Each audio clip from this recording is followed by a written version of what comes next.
Hi guys, আপোনালোকৰ কি খবৰ? আমাৰ ভালে।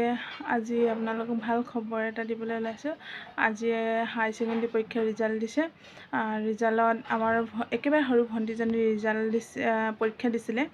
পৰীক্ষা দিওঁতে ৰিজাল্টটো পালোঁ। এতিয়া ফোন কৰি কৈছে ছেকেণ্ড ডিভিজন গৈছে আৰু এটা ছাবজেক্টত লেটাৰ পাইছে।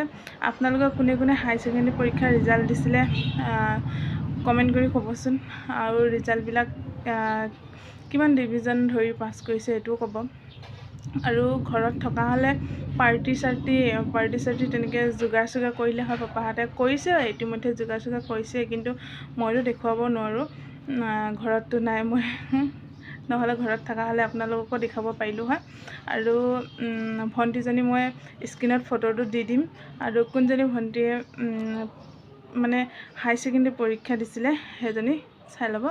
আৰু অলপ নাম্বাৰ কাৰণে ফাৰ্ষ্ট ডিভিজন নাপালে, ছেকেণ্ড ডিভিজন পালে। একো নাই, ছেকেণ্ড ডিভিজন পালেও ভালে কৰিছে, ৰিজাল্ট ভালে লাগিছে।